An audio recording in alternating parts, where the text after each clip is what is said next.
Hola, ¿qué tal? Mi nombre es Dana Fernanda Moreno Ramírez. Actualmente soy estudiante en la licenciatura de Negocios Internacionales en segundo semestre en la Universidad La Salle Bajío. Agradeciendo su disposición y su tiempo, me dispongo a exponer el día de hoy lo que son la Ley General de Sociedades Mercantiles, enfatizando un poquito más en los conceptos y los derivados de lo que son las sociedades mercantiles. Para comprender un poquito más acerca de todo lo que vamos a estar hablando el día de hoy, hice esta tabla de contenido donde explícitamente en primera instancia hablaremos de todo lo que conlleva las disposiciones generales. Siguiente hablaremos de cómo se va a constituir una sociedad mercantil. Además, hablaremos de 3 puntos muy importantes de cómo se pueden modificar las sociedades mercantiles. En primera instancia tenemos lo que es la transformación de sociedades mercantiles, por consiguiente la fusión de las sociedades y por último lo que es la escisión de las sociedades. Y no menos importante, hablaremos acerca de la disolución y liquidación de las sociedades y finalmente, y no menos importante, no lo puse aquí porque lo considero como un tema un poquitito más aparte, hablaremos un poquito más acerca, como profundizando un poquito más acerca de las sociedades mercantiles y me tomé el tiempo de hacerles como una comparativa entre las ventajas y las desventajas, muy ampliamente, sin profundizar tanto, simplemente como para que se den como una idea de cómo funcionan estas sociedades mercantiles. Si les gustaría un poquito más que enfatizáramos con cada una, pues sería ya en otra ocasión, pero bueno, eso es en primera instancia por mi exposición. Comencemos. Bueno, como ya lo mencioné anteriormente, en primera instancia tenemos lo que son las disposiciones generales. Esta es una definición muy básica, pueden darle pausa al video, pero igual me voy a tomar el tiempo para explicarles. Bueno, según la Ley General de Sociedades Mercantiles, una sociedad mercantil es una entidad jurídica por una o más personas físicas o morales que aportan bienes o servicios para la realización de una actividad económica lucrativa. Este tipo de sociedades tienen personalidad jurídica propia y están reguladas por la ley, la cual establece los diferentes tipos de sociedades mercantiles, sus características, derechos y obligaciones. En este caso, tenemos este tipo de sociedades mercantiles. Como podemos ver en pantalla, son 7 que son reconocidas por la Ley General de Sociedades Mercantiles. Hay algunas otras de las cuales hablaremos en otra ocasión. En primera instancia tenemos lo que es la sociedad en nombre colectivo, SNC, sociedad en responsabilidad limitada, SDRL, sociedad en comandita simple, SNC, sociedad anónima, SA, sociedad en comandita por acciones, SNC por A, sociedad cooperativa, SCOP, sociedad por acciones simplificadas. En la última forma o en el formato final es como usualmente los conocemos o los podemos presenciar en los nombres o en la denominación social que se presentan, que presentan las empresas. Puede ser en etiquetados, en documentos, incluso en los comerciales podemos presenciar su nombre, el nombre de la sociedad de esta forma, dándonos una idea de cómo es su composición, dándonos una idea de cómo es su personalidad jurídica o a qué personalidad jurídica corresponde. Bueno, ahora les voy a hablar un poquito acerca de los requisitos generales para que una sociedad adquiera su personalidad jurídica. Bueno, en primera instancia tenemos lo que es la acta constitutiva.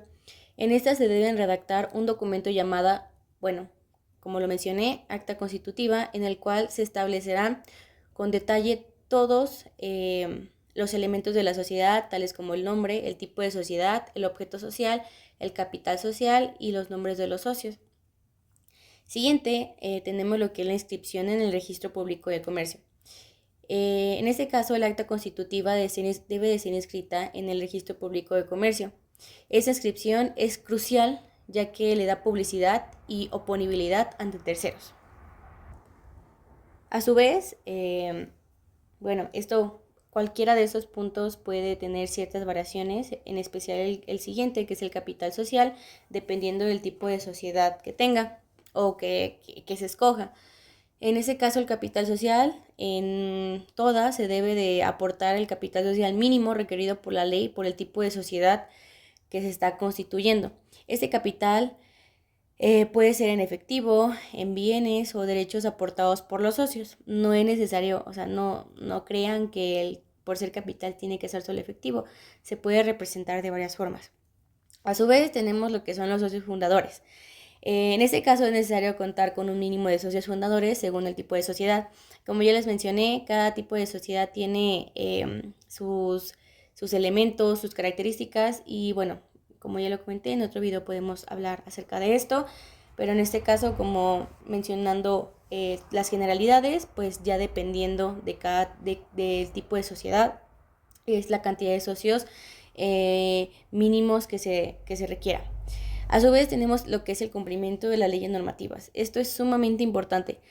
La constitución de la sociedad debe de cumplir con todas las leyes normativas vigentes, tanto locales como nacionales, que regulen la creación y el funcionamiento de las sociedades mercantiles. Ahora bien, sé que probablemente puedan estar pensando que el primer tema fue retomado de una forma un poquito más rápida, pero como lo dice su nombre, son generalidades. Por lo tanto, seguiremos con el segundo subtema. En este caso hablaremos de la constitución de las sociedades mercantiles, que es sumamente importante y esencial el conocimiento de esto, pues, debido a que es todos los elementos con los cuales podemos constituir o incluso podemos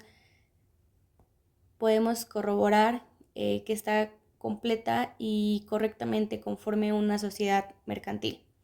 En primera instancia tenemos lo que es el nombre o razón social. El nombre o la razón social hace referencia al nombre legal y oficial con el que la empresa se identifica ante las autoridades y en documentos legales. Por hacer mención, en otras ocasiones que se puede utilizar el nombre social, puede ser en contratos, facturas o en cualquier trámite oficial. En segunda instancia tenemos lo que son el tipo de sociedad. Como ya lo mencionamos al inicio, aquí se hace mención del tipo de sociedad al que corresponde la sociedad mercantil. Puede ser sociedad anónima, sociedad de responsabilidad ilimitada, por poner algunos ejemplos. Por siguiente tenemos lo que es el objeto social. En este caso nos referimos a la actividad que realiza la empresa o el ejercicio de la empresa. Por siguiente tenemos lo que es el domicilio social, además de la duración de la sociedad.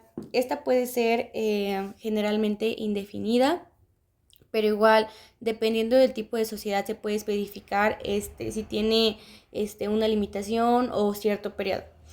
A su vez tenemos lo que es el capital social y su distribución entre los socios, que nos lleva al siguiente punto, que el capital social puede estar dividido en acciones o en participaciones y su valor nominal. Además, esto es sumamente importante, debe de tener nombre, nacionalidad y domicilio de los socios fundadores. Y bueno, en este caso ya especificando los socios fundadores, tenemos que, dentro de la sociedad se tiene que crear los órganos de administración y su funcionamiento. Eso es esencial para que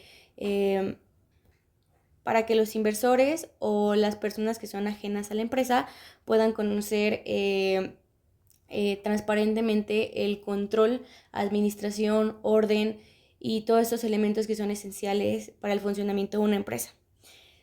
A su vez tenemos que especificar la manera de distribuir las utilidades y las pérdidas de la empresa, además de las reglas para tomar las decisiones en las asambleas. Por otra parte, también dentro del acta constitutiva, aquí tenemos que hacer mención de las cláusulas referentes a la transmisión de acciones o participaciones. Y finalmente, y no menos importante, considero yo que también son de las más esenciales, las normas para la disolución y la liquidación de la sociedad. En este caso, al finalizar, como mencioné al principio, vamos a hacer mención acerca de algunos elementos para determinar la disolución y liquidación de una sociedad. Por otra parte, tenemos lo que son los estatutos. Los estatutos sociales desempeñan un papel fundamental en la constitución de una sociedad, ya que establecen las normas y principios bajo los cuales la empresa operará. En este caso, hay algunos aspectos claves que cubren los estatutos. En primera instancia tenemos lo que es la denominación social, que es el nombre bajo el cual la sociedad opera. Siguiente tenemos lo que es el domicilio social, que es la dirección oficial de la empresa, donde pueden llegar todos los documentos, donde opera, donde se dirige, como se menciona anteriormente. Por siguiente tenemos lo que es el objeto social, que es la descripción de las actividades económicas que la sociedad desarrolla. Siguiente tenemos lo que es el capital social, que es, pues, como se ha mencionado, el monto de dinero o bienes que los socios aportan a la empresa. Además, dentro de los estatutos tiene que estar la organización y administración. En este caso nos referimos, como lo mencioné anteriormente, a esta estructura jerárquica, roles y responsabilidades dentro de la sociedad.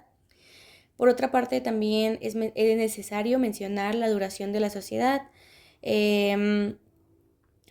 Nuevamente es este periodo por el cual se constituye la sociedad, el cual puede ser indefinido o, como dice mención, puede tener una limitación dependiendo del ejercicio, el acuerdo entre socios o incluso del tipo de sociedad que se escoja. Por otra parte tenemos lo que es la distribución de las utilidades, que es cómo se repartirán las ganancias entre los socios, y aquí pues también influye si hay acciones o si solo tienen certificados de título de acción. Y por otra parte tenemos lo que son las reglas de disolución y liquidación, que pues son los procedimientos para terminar la sociedad y la manera de liquidar sus bienes. Bueno, ahora voy a hablar y voy a tocar un tema que es muy importante y del cual poco se habla, que es como una comparación acerca de las dos formas de constituir una sociedad, que puede ser constitución de una sociedad por comparencia ante un notario o al presentarse hacia un notario o por suscripción pública. Comenzando por la de comparencia ante un notario, como ya mencioné, para los que no conocen el significado de comparencia, simplemente hacemos referencia a presentarse ante una autoridad. En este caso, la autoridad viene siendo representada por el notario.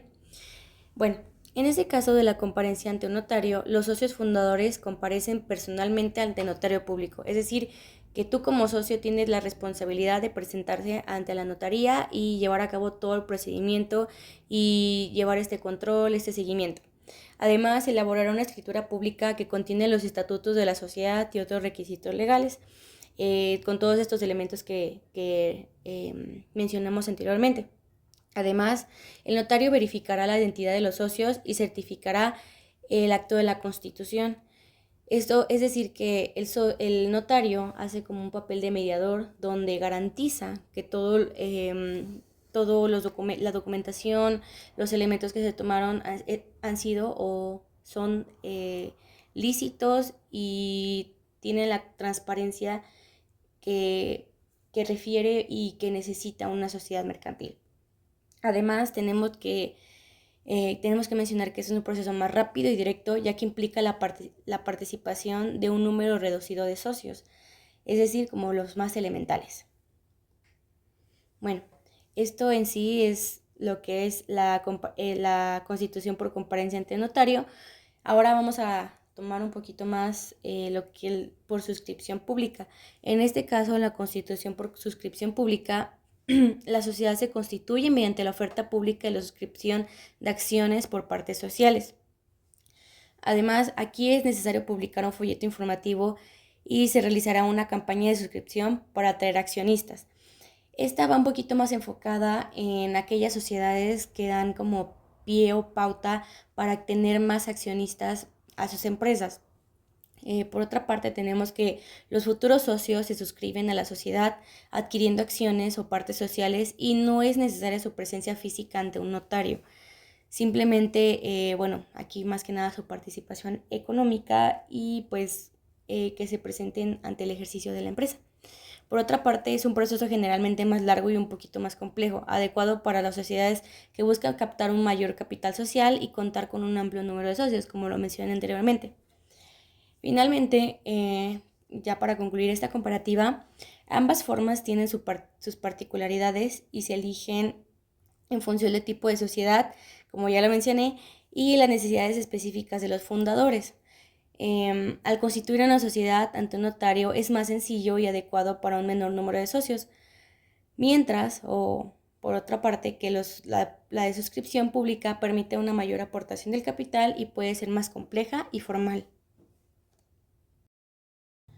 Muy bien, ahora, antes de comenzar a explicar lo que es la transformación de sociedades, como ya lo mencioné, estos tres siguientes subtemas abarcan acerca de cómo se puede modificar una sociedad mercantil. Pero para poder comenzar con la parte de modificación me gustaría poner o explicar algo hipotético de por qué necesitarías tú como socio tener esa necesidad de modificarla, la sociedad mercantil.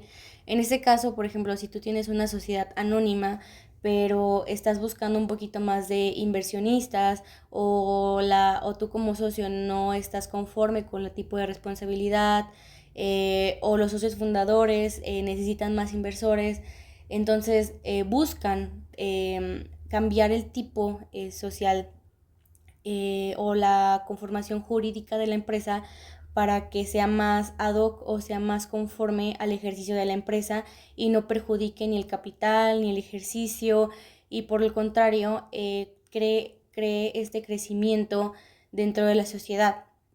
Ok, ya poniendo esta situación hipotética, comenzaré con la primera forma de modificación de la empresa, que es la transformación de sociedades. En este caso, nosotros podemos explicar la transformación de una sociedad mercantil como una que consiste en el cambio de su forma jurídica original a otra diferente. Básicamente eso es como su definición. Pero esto podemos ser un poquito más específicos sin que ello implique la creación de una nueva entidad ni la disolución de la sociedad existente. Este proceso permite que la empresa se adapte a nuevas circunstancias económicas, financieras o administrativas, manteniendo su personalidad jurídica y sus derechos y obligaciones. En este caso podemos hacer mención de 4 principales efectos que pueden surgir tras la transformación de las sociedades. En primer lugar, podemos tener lo que es el mantenimiento de la personalidad jurídica. En este caso, la sociedad no se disuelve ni se crea una nueva, simplemente cambia su estructura legal, como lo mencioné al inicio. Siguiente tenemos lo que es la conservación de derechos y obligaciones. Es decir, todos los derechos y obligaciones anteriores se mantienen intactos. No porque cambies de un tipo de sociedad o no porque cambies de personalidad jurídica significa que tus obligaciones y tus derechos ante la ley vayan a cambiar. Por otra parte, tenemos lo que es la modificación de los estatutos. En este caso, como los estatutos es básicamente, bueno, se encuentran dentro del acta constitutiva y es básicamente cómo se conforma la empresa, es necesario realizar modificaciones en estos para reflejar el cambio de su forma jurídica. Esencialmente, igual ahí puedes aprovechar para especificar, para modificar aquellos elementos que han estado perjudicando, como mencioné, el ejercicio de la empresa, el funcionamiento, su administración, su dirección. Además, también tenemos lo que es la notificación a terceros, que es sumamente importante, ya que pues las otras partes interesadas necesitan tener esta información sobre la transformación para asegurar la transparencia y la continuidad de las relaciones comerciales, específicamente con los acreedores. Básicamente, en resumen, la transformación de una sociedad mercantil permite que la entidad se adapte, mejore las necesidades del mercado sin perder su continuidad jurídica ni alterar sus compromisos legales. Ahora bien, ahora hablaremos acerca de lo que son los requisitos de la transformación. Son básicamente los que se muestran aquí en pantalla, pero me voy a tomar el tiempo de explicar uno por uno para que no quede ninguna duda. En primera instancia tenemos lo que es la Acta de Asamblea General Extraordinaria. En este caso se debe convocar una asamblea general extraordinaria para que los accionistas aprueben la transformación de la sociedad. Es decir, que si tú eres un accionista o un socio fundador y tú quieres simplemente transformar la sociedad, no es tan sencillo. Necesitas consultarlos con los demás accionistas, socios fundadores, llevar este evento de asamblea general extraordinaria en el cual la decisión requiere una mayoría cualificada, generalmente 2/3 o 3/4 de los votos. Por otra parte, tenemos lo que es la modificación de los estatutos, como se mencionó anteriormente. En este se deben de modificar los estatutos sociales para reflejar el cambio del tipo de sociedad. Estos nuevos estatutos deben cumplir con los requisitos legales de la nueva forma societaria. Eso es sumamente importante. Por otra parte, debemos generar una solicitud a la autoridad correspondiente. La decisión y los nuevos estatutos deben ser presentados y registrados ante el órgano competente. En este caso podemos hacer mención del registro mercantil o puede ser otra entidad similar, dependiendo del país en el cual se lleve a cabo esta transformación. Además, tenemos lo que es el pago de impuestos y tasas. Esto es sumamente importante, pongan mucha atención a esto. Es probable que se deban pagar ciertos impuestos y tasas asociadas con el cambio de la estructura societaria, todo dependiendo de cuál se transforme. Y bueno, esto lo puedes consultar pues especialmente con un abogado o incluso dirigiéndote directamente al registro mercantil. Por otra parte, tenemos que es la adaptación a la nueva legislación. En este caso, la sociedad debe adaptarse a las nuevas normas legales y fiscales que rigen a la nueva forma societaria. Disculpen. Es sumamente importante que antes de que tomen ustedes como socios la sesión de transformación, se informen sumamente bien acerca de todos los cambios en la normativa legal y fiscal que puedan surgir en la nueva sociedad, que sean, que tengan como este control en la información y que sean sumamente conscientes de para que no tengan ningún problema legal y jurídico por este movimiento, esta transformación en su tipo de sociedad mercantil. Y finalmente, y no menos importante, tenemos lo que es la comunicación con los acreedores. En este caso, en algunos casos es obligatorio notificar a los acreedores sobre la transformación de la sociedad y estos pueden tener derecho a solicitar garantías adicionales, incluso, escúchenme bien, a negarse a esta transformación. Como lo mencioné, es recomendable mejor consultar con un abogado especializado para el cumplimiento de las mismas para que no tengan ningún conflicto, no tengan ninguna inferencia en este proceso de transformación. Además, siguiendo con ese subtema de la transformación, es sumamente importante hacer mención de las consecuencias fiscales y contables de esta modificación. En ese caso, en primera instancia, tenemos lo que es la contabilidad. En ese caso, la transformación puede requerir el ajuste y actualización de los libros contables para reflejar la nueva forma jurídica de la empresa. Esto podrá incluir la modificación de las cuentas de capital, la redistribución de las acciones y participaciones y la revaluación de activos y pasivos. Por otra parte, tenemos lo que es la consolidación de los estados financieros, que va un poquito con la anterior. En este caso es probable que la sociedad necesite la consolidación de sus estados financieros, lo que implica la preparación de nuevos estados financieros conforme a las normas de nuevo tipo de sociedad. Esto es sumamente importante. Además, tenemos lo que son las implicaciones fiscales. Al momento de la transformación puede traer consigo distintas implicaciones fiscales como cambios en el régimen fiscal aplicable, lo cual puede afectar en la forma en la que se calculan y se pagan los impuestos. Es necesario y es sumamente importante que antes de que ustedes como socios tomen esta decisión de transformación, se informen muy bien acerca de las implicaciones fiscales para que no tengan que tener estos impuestos diferidos o tener que calcular más contribuciones a una sociedad solo por este movimiento. Por otra instancia, tenemos lo que son los impuestos diferidos, que van un poquito más con lo que estaba mencionando anteriormente, que es posible que surjan impuestos diferidos debido a las diferencias temporales entre los valores fiscales de los activos y los pasivos. Por otra parte, tenemos lo que es la actualización del RFC. En este caso, la sociedad deberá actualizar su registro federal de contribuyente, RFC, para reflejar la nueva estructura societaria ante las autoridades fiscales.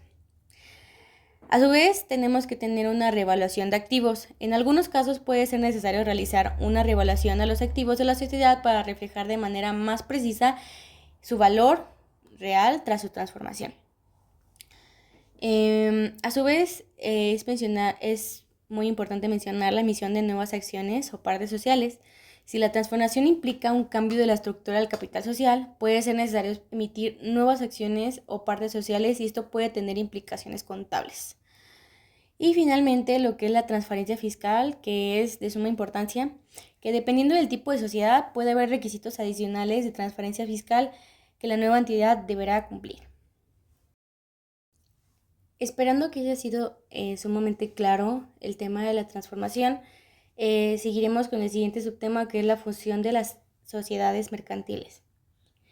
En este caso, podemos hacer mención que la fusión de las sociedades mercantiles es un proceso mediante el cual dos o más empresas deciden unirse para formar una nueva entidad o para que se absorba la otra.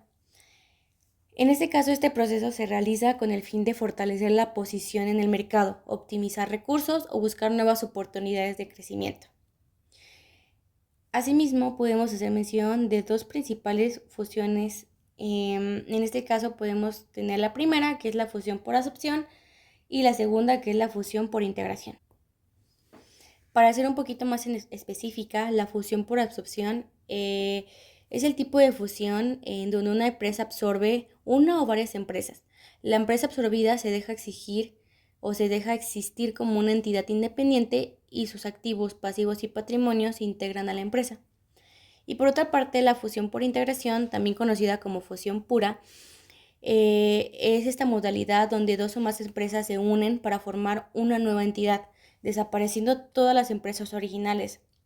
En este caso, los accionistas de la empresa original pasan a ser accionistas de la nueva entidad. Ahora bien, para llevar a cabo una fusión es necesario seguir una serie de procedimientos, la cual voy a explicar a continuación. En primera instancia tenemos lo que es el acuerdo del órgano de administración.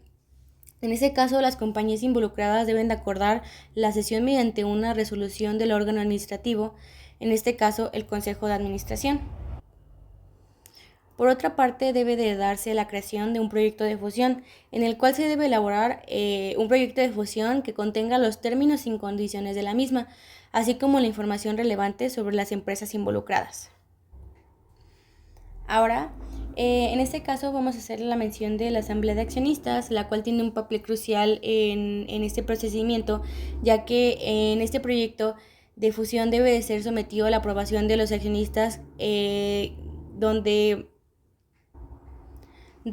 en una asamblea general extraordinaria, la cual requerirá un quórum específico, se dé la aprobación de una mayoría calificada de los accionistas acerca de este movimiento o de la fusión. Por consiguiente, tenemos lo que es la publicación de la resolución o de los resultados. Una vez aprobada la fusión por la asamblea de los accionistas, deben publicarse la resolución en el sistema electrónico de publicaciones de sociedades mercantiles, o también conocido como el PMS. A su vez, para ya finalizar con el subtema de la fusión, existen ciertos efectos o consecuencias legales que pueda traer esta. En primera instancia tenemos lo que es la transmisión del patrimonio. En este caso, todos los bienes y derechos y obligaciones de las sociedades fusionadas se transmiten a la sociedad fusionante o a la nueva sociedad resultante de la fusión. Por otra parte, tenemos lo que es la extinción de las sociedades fusionadas. En este caso, las sociedades que se fusionan se disuelven sin necesidad de liquidación previa, ya que sus patrimonios pasan a ser automáticamente a la sociedad fusionante o, como ya mencionamos, a la nueva sociedad. Siguiente tenemos lo que es la inscripción en el registro público. La fusión debe inscribirse en el registro público de comercio y pues bueno, como ya mencionamos, esta inscripción es fundamental porque tiene efectos frente a terceros y pues también podemos darle publicidad a este nuevo movimiento. Por otra parte tenemos lo que es la modificación de los estatutos. Como ya mencionamos, es necesario hacer este tipo de modificaciones, específicamente en el tipo y en la personalidad jurídica para que sean la información de dominio público y los terceros puedan ser conscientes de este nuevo cambio. Y bueno, tenemos lo que son las obligaciones contables. En este caso, la sociedad resultante debe integrar los estados financieros de las sociedades fusionadas y reflejar los activos, pasivos y capital contable de manera consolidada. Es decir, dar un estado transparente y conforme de lo que es la constitución de la empresa tras haber pasado por la fusión. Y por último y no menos importante, tenemos lo que son las implicaciones fiscales. En este caso es necesario considerar las implicaciones fiscales derivadas de la fusión, incluyendo la posible transferencia de pérdidas fiscales y el tratamiento de impuestos pendientes, que es como lo que mencioné anteriormente, que pueden ser los impuestos diferidos o tener un atraso en las contribuciones. Nuevamente, esperando que haya sido sumamente claro mi explicación y mi exposición acerca de lo que es la fusión, procederé a pasar al siguiente subtema, que es el último en este caso de las modificaciones, el cual es la escisión de las sociedades mercantiles. En este caso, la escisión de una sociedad mercantil se refiere a un proceso mediante el cual una empresa se divide en dos o más partes. En esta división puede resultar en la creación de nuevas entidades legales o en la transferencia de partes del patrimonio de la empresa escindida a otras ya existentes. Ya en términos generales, la escisión puede ser total o parcial. Bueno, para explicarles un poquito más acerca de estas, tenemos lo que es la escisión total, en la cual la empresa original se extingue y su patrimonio se divide íntegramente entre dos o más nuevas sociedades. Y por otra parte tenemos lo que es la escisión parcial, en la cual la empresa original no se extingue, pero se transfiere parte de su patrimonio a una o más nuevas sociedades o a sociedades incluso ya existentes. En este caso, este proceso debe ser aprobado por la Asamblea General de los Socios Accionistas y requiere cumplir con ciertos requisitos formales establecidos por la Ley General de Sociedades Mercantiles, como la elaboración de un proyecto de escisión y la publicación de avisos, como también lo percibimos en el caso anterior de la fusión. En resumen, la escisión es un mecanismo legal que permite a una sociedad mercantil reorganizarse y adaptarse a nuevas circunstancias empresariales. Ahora les platicaré un poquito más acerca de cómo llevar a cabo una escisión, aquellos pasos y requisitos para llevar a cabo la misma. En primera instancia tenemos lo que es convocar una asamblea general de accionistas en la cual se podrá hacer la escisión y se podrá pues en parte hablar acerca y llegar a acuerdos para lograr este procedimiento. Por otra parte, tenemos lo que es la elaboración de un proyecto de decisión que incluye detalles como la distribución de activos, pasivos y capital entre las sociedades que resulten de la decisión. Este, a su vez, debe de ser aprobado por la Asamblea General de Accionistas con una mayoría específica según estipule el acta constitutiva o los estatutos sociales de la sociedad. Por eso es muy importante especificar todos estos temas y todos estos elementos dentro del acta constitutiva o dentro de los estatutos sociales de la sociedad. Siguiente, tenemos lo que es formalizar la decisión mediante la escritura pública, la cual debe ser inscrita en el Registro Público de Comercio. Es esencial de que, dependiendo de cada país, informen dónde pueden llevar a cabo este procedimiento. A su vez, tenemos lo que es publicar este proyecto de decisión en el sistema electrónico establecido por la Secretaría de Economía o un aviso de decisión, el cual debe de incluir los puntos relevantes o más relevantes incluso del acuerdo aprobado por la Asamblea. Siguiente, tenemos lo que es notificar a los acreedores, como se vio también en la fusión, los cuales tendrán el derecho de oponerse incluso, como se mencionó, a la decisión dentro de cierto plazo si se considera que afecte sus intereses. Y bueno, ya en este caso se tomará otras decisiones jurídicas, las cuales se pueden llevar a cabo, se pueden consultar, tener una consultoría un poquito más específica con un abogado. Por otra parte, ya por último, tenemos lo que es inscribir la decisión en el Registro Público de Comercio para que tenga efectos ante terceros y pues para que finalmente se pueda concluir el procedimiento de decisión. Y bueno, Ya casi finalizando, tenemos lo que es la disolución y liquidación de las empresas. Es sumamente importante que se ponga atención a cada uno de estos elementos para que los puedan considerar dentro de una sociedad en el caso de que se quiera crear una nueva, o incluso para que sean conscientes si se quieren integrar a una sociedad mercantil. Bueno, en primera instancia voy a hacer mención de las causas o de las posibles causas para la disolución de una empresa. Como primer punto tenemos lo que es la pérdida de las 2/3 partes del capital social. Lo que nos lleva al siguiente, que es la imposibilidad de seguir realizando el objeto social, es decir, que si ya no estás o ya tu empresa tuvo ciertas pérdidas, es posible que ya no pueda realizar el objeto social, lo cual lleve a su disolución definitiva. Puede ser también otra casualidad, la voluntad de los socios, que en este caso pueden inferir motivos personales, o incluso puede ser ya por un tema de la ineficiencia dentro del funcionamiento del ejercicio social.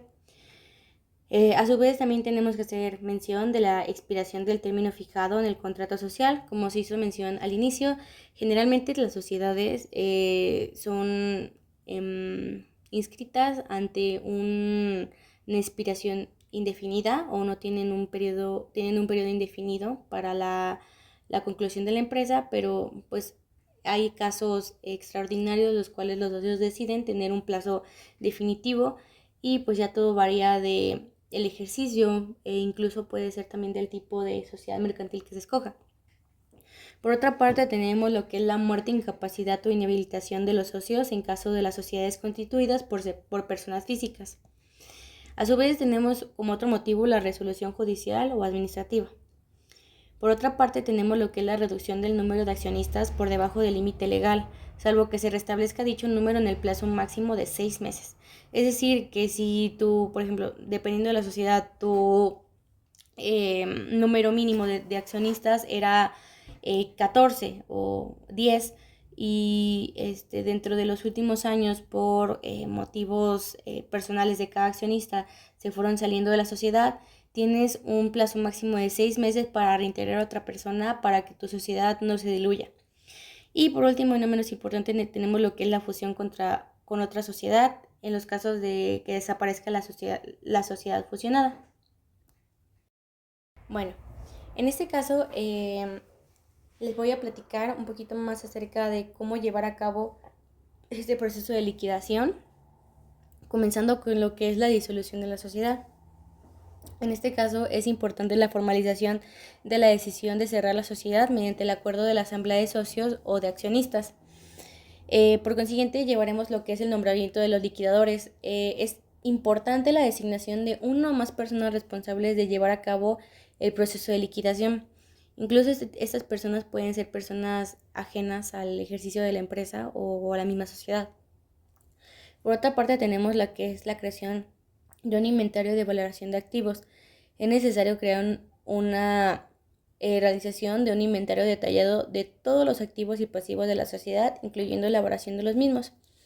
Por otra parte, tenemos lo que es el pago de deudas. Es sumamente importante liquidar todas las obligaciones financieras de la sociedad, incluyendo deudas con acreedores, empleados y entidades gubernamentales.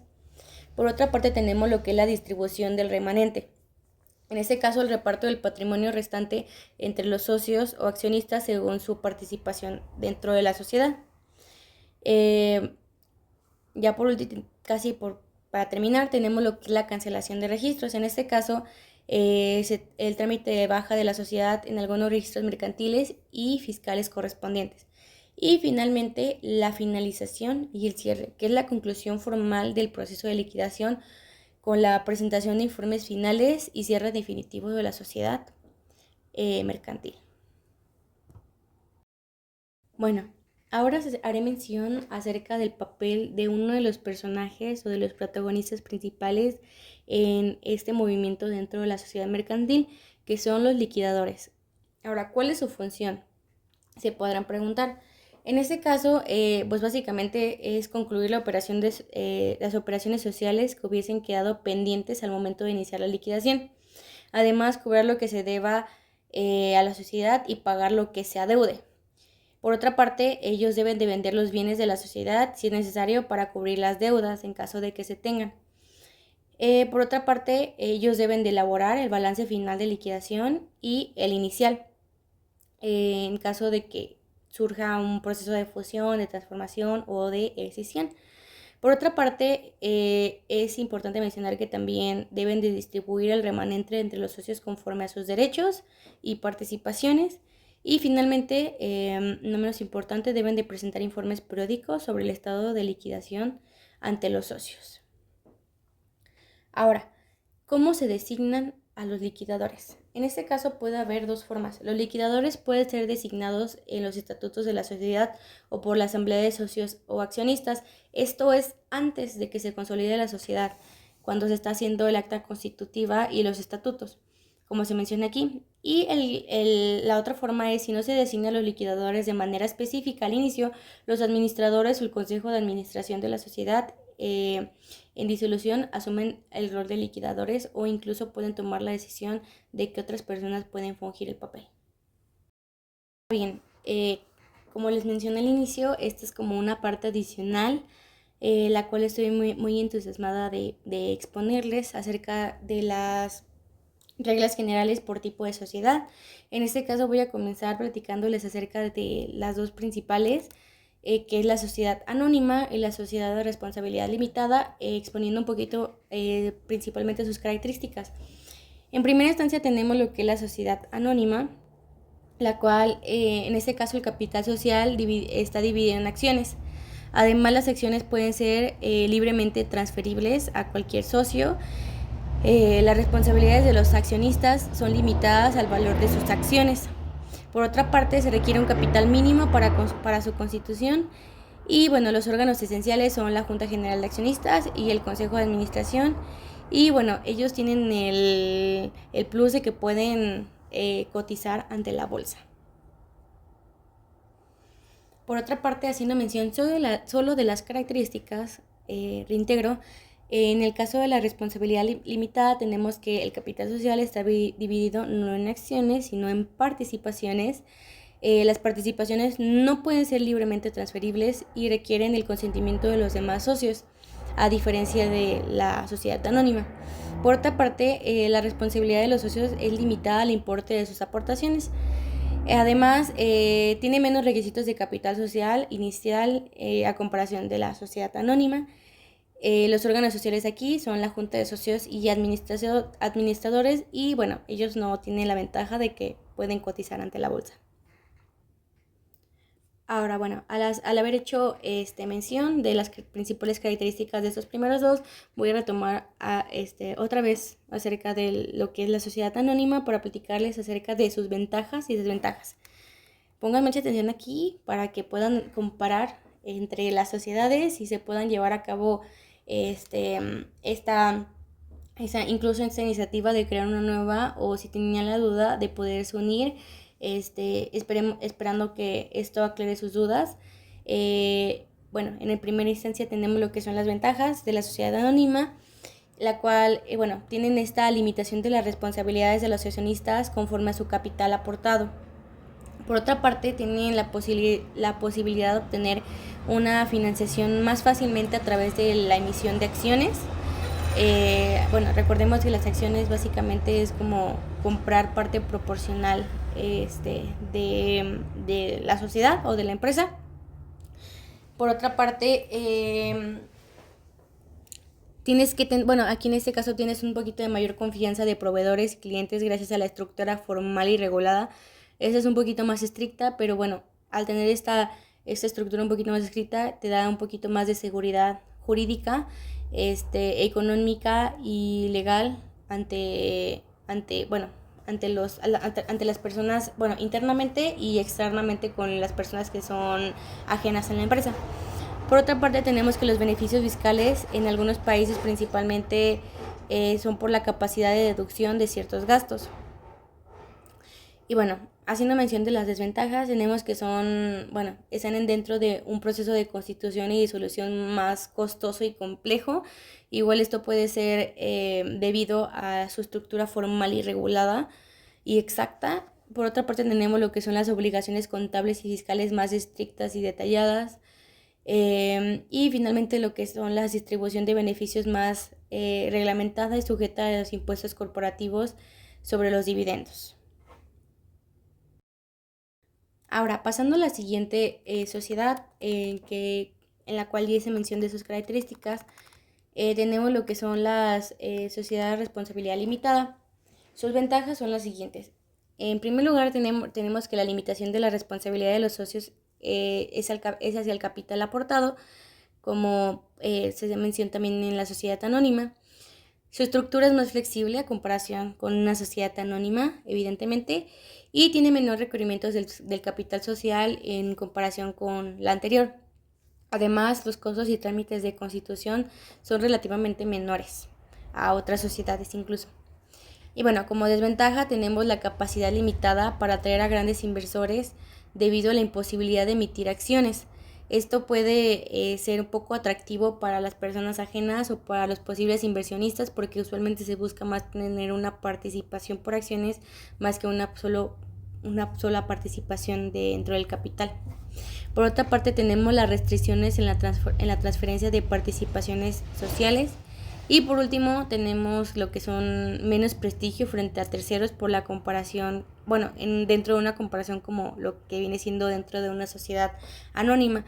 Esto debido, pues como ya mencioné al inicio, a que no está constituida por acciones. Bueno, como ya mencioné, aquí ya no estoy haciendo ninguna mención o no estoy tocando tan específicamente estas sociedades, simplemente para que se lleven como una idea de cuáles pueden ser las ventajas frente a otras sociedades, haciendo en este caso mención frente a la sociedad colectiva. En este caso sus ventajas, es que las sociedades colectivas tienen una transferencia fiscal muy buena, ya que los ingresos se imputan directamente a los socios. Además, tiene una gestión más simple y flexible y tiene un menor costo de constitución y mantenimiento. Bueno, y como desventajas tenemos que la responsabilidad ilimitada de los socios es por las deudas sociales. Y bueno, también tienen mayor riesgo en caso de problemas financieros y tienen menos atractivo para posibles inversores debido a la responsabilidad ilimitada. Que eso también puede ser una problemática porque muchos socios nada más buscan tener una aportación dentro del capital o sea, una aportación monetaria más que una aportación dentro de un capital humano o de una implicación dentro del ejercicio de la sociedad. Ahora bien, haciendo mención de una de las sociedades que en mi parecer o mi perspectiva tienen una de las mejores constituciones, que son la sociedad en comanditas. En este caso, en primera instancia tenemos lo que es la simple y la otra que es por acciones. En el primer caso de la de comandita simple, tenemos que los socios comanditarios tienen, en la cuestión de ventaja, los socios comanditarios tienen una responsabilidad limitada.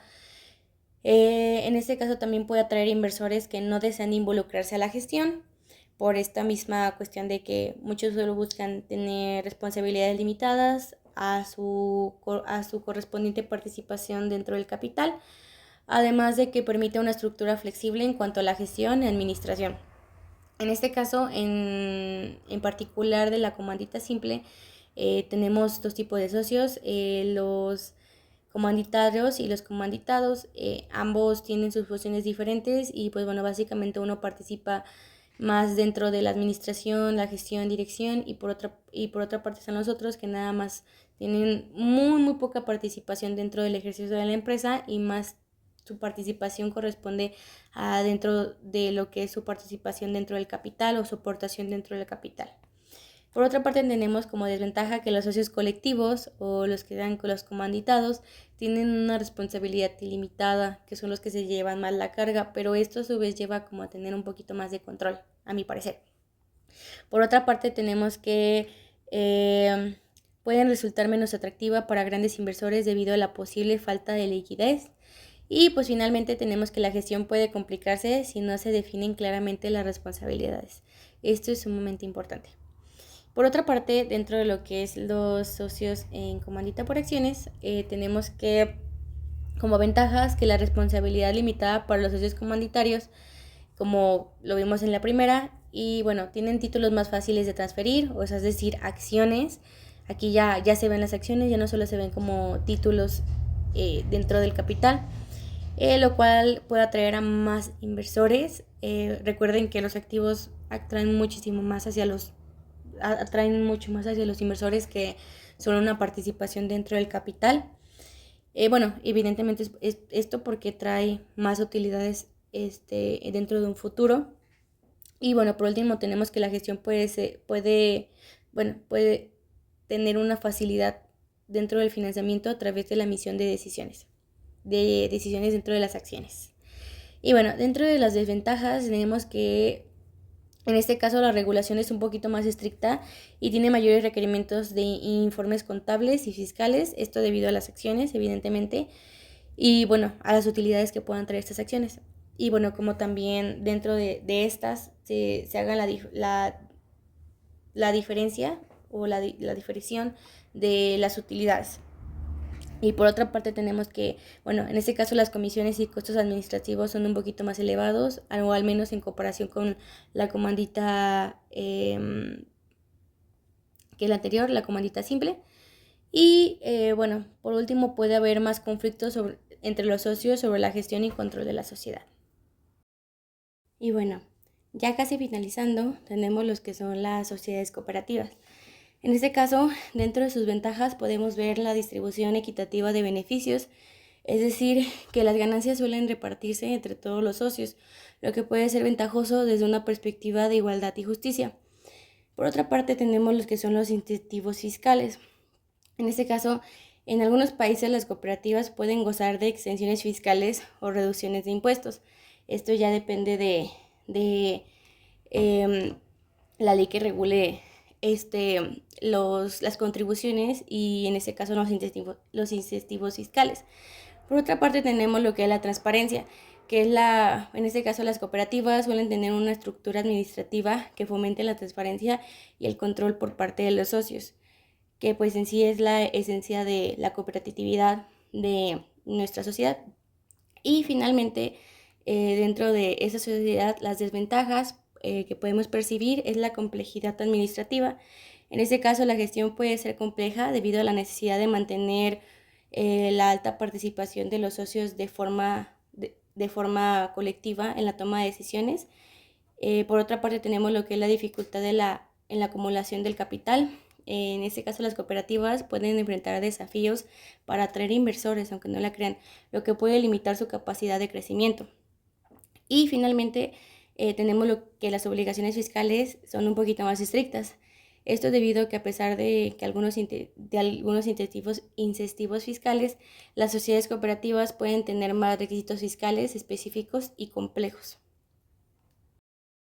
Y bueno, ya finalizando, tenemos lo que son las sociedades por acciones simplificadas, o mejor conocido como las SAS.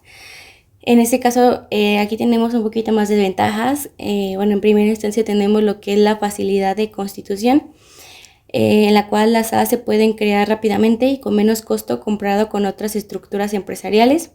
Por otra parte, tenemos que tienen una flexibilidad dentro de la gestión empresarial. En este caso, las acciones tienen mayor libertad para definir la estructura y administración de la empresa. Además, tienen responsabilidad limitada, esto es sumamente importante, ya que los socios tienen la responsabilidad limitada al capital aportado, protegiendo su patrimonio personal, es decir, que no tienen que estar sacrificándose en caso de disolución. Por otra parte, tenemos que tienen incentivos fiscales, es decir, en algunos casos las SAS pueden acceder a incentivos fiscales pensados para incentivar nuevas inversiones y pymes. Estas son sumamente esenciales para aquellos empresarios que quieran emerger, que quieran empezar con una pymes, para posteriormente establecerse en otra sociedad, ya que tengan una estructura un poquito más sólida. Y bueno, como desventajas, dentro de la sociedad por acciones limitadas o las SAS, tenemos que tienen menos control y supervisión, es decir, la flexibilidad puede llevar a una menor supervisión y control interno, lo que podría aumentar el riesgo de fraude o mala gestión si no tienen un poquito más de control o de supervisión dentro de los socios implicados. Por otra parte, tienen una regulación específica, es decir que aunque es simplificada, las SAS deben de cumplir con normativas fiscales y contables que puedan ser complejas.